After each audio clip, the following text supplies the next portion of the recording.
টিজারে কাঁপাচ্ছে internet. এটা কি বলিউডের নতুন ইতিহাস? একটা সিনেমার টিজার কি কেউ বারবার দেখতে পারে? আমি বলবো খুবই কম। কিন্তু আজকে আমি যেই টিজার নিয়ে কথা বলতে চলেছি সেটা বারবার দেখার মতো। সত্যি বলতে অনেকদিন পর একটা টিজার দেখলাম যেটা শেষ হবার পরও বারবার দেখতে মন চাইছে। টিজারটা শেষ হয়ে গিয়েছে কিন্তু এখনো তার দৃশ্যগুলো মনের মধ্যে রয়েছে। মাত্র কয়েক মিনিটের টিজার, অথচ এর মধ্যে রয়েছে রহস্য, ভালোবাসার সৌন্দর্য এবং এমনই একটা অনুভূতি যেটা আপনাকে সিনেমা দেখার জন্য বাধ্য করাবে। এবার আসি এই টিজারের সবচেয়ে বড় চমক, শ্রদ্ধা কাপুর।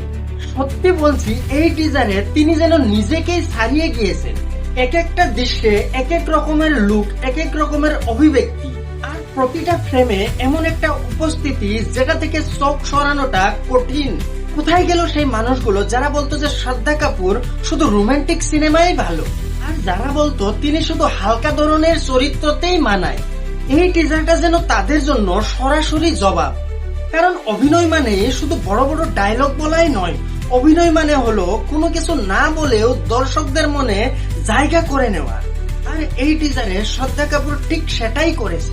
একটা দৃশ্যে তার চোখে ভালোবাসা, আবার আরেকটা দৃশ্যে কষ্ট, আবার অন্য একটা দৃশ্যে এমন একটা ভাব দেখাবে যে আপনাকে বাধ্য করাবে যে আসলে এই চরিত্রটা কে। আবার অনেকেই ভাবছেন যে এটা হতে পারে শ্রদ্ধা কাপুরের ক্যারিয়ারের সেরা পারফরমেন্স। আর শুধু অভিনয় নয়, এই টিজারের ব্যাকগ্রাউন্ড মিউজিকও আলাদা করে প্রশংসা পাওয়ার মতো। কারণ কিছু কিছু দৃশ্যে মিউজিক এবং ভিজুয়াল এমনই একটা আবেগ তৈরি করেছে যেটা সত্যি হৃদয়ে লেগে যায়। এখন একটা বড় প্রশ্ন হলো যে এই সিনেমাটা কি শুধু তরুণদের জন্য? আমার মনে হয় না, কারণ এই সিনেমার মধ্যে এমন কিছু রয়েছে যা হয়তো তরুণদেরকেও আকর্ষণ করবে, আবার হয়তো ফ্যামিলিরাও এই সিনেমাটা উপভোগ করতে পারবে। আর যখন কোনো এক সিনেমা মাস এবং ক্লাস এই দুই ধরনের দর্শকদের পছন্দ হয়ে যায়, তখন সেই সিনেমাটা কিন্তু ইতিহাসও তৈরি করতে পারে। যেই সিনেমার টিজার বারবার দেখার মতো হয় এবং ইন্টারনেটে আলোচনা শুরু হয়ে যায়, সেই সিনেমাটাকে কিন্তু হালকাভাবে নেওয়া যাবে না।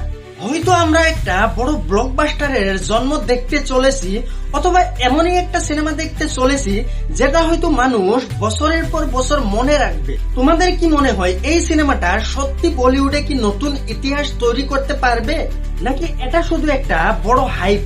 তোমাদের মতামত কি অবশ্যই জানিও। দেখা হবে পরের একটা ভিডিওতে, ততক্ষণ পর্যন্ত বাই বাই।